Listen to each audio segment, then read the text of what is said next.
Taoiseach, I want to draw our attention to the recent EPA report that shows us that at 42 sites, factories and landfills posed a pollution threat to our water sources.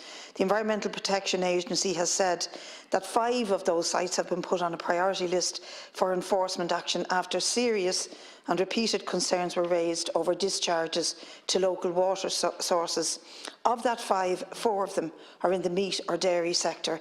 Keepack Athleague, North Cork Co-op, Arriva Dairy Ingredients and Western Brand Groups are among them.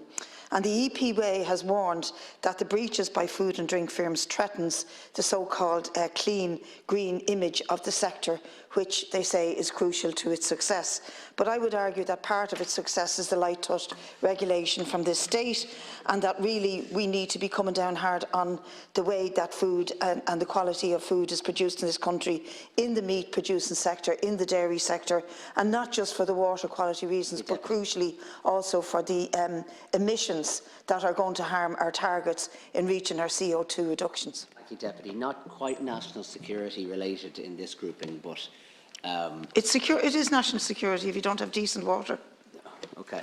Well, it's a bit of a stretch, but anyway, okay. We will go back to the Taoiseach then, please. Thanks, Deputies. The Government has invested considerably over the past number of years in the National Cyber Security Centre, which is currently operating at a heightened state of preparedness in response to recent cyber incidents and due to the Russian invasion of Ukraine and related cyber and hybrid threats arising from that conflict.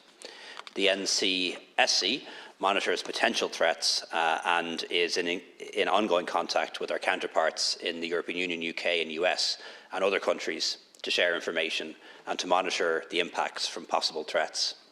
The NCSC continues to work particularly closely with the Defence Forces and An Garda Síochána and is in frequent contact with operators of critical infrastructure and services to monitor for potential malicious cyber activities. The NCSC provides regular advice to government departments and agencies on cyber planning and emergency response requirements and through regular exercises. In relation to the Munster Technology University attack, which was mentioned by the Deputy, cyber threats are an ever-present and growing risk to safe operation of information systems across all sectors and the economy. These attacks are crimes and must be dealt with as such. They very often have an international element.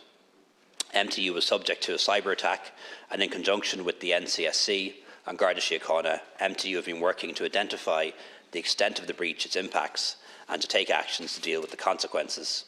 Specialist forensic services are reviewing the nature of the attack and the impacts on the data. An interim High Court injunction has been granted, which prohibits the sale, publication, possession, or use of any data that may have been illegally taken from the university's systems. Contingency plans were in place for such an event, and the MTU's core systems such as email, HR, finance, payroll were not affected by the breach and have continued to operate.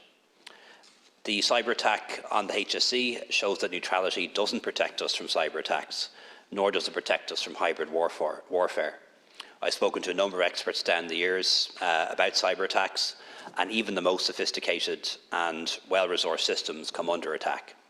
And that's why we need to cooperate, help and get help from our allies when it comes to security and defence, when it comes to cyber security, and also when it comes to dealing with potential international terrorist threats.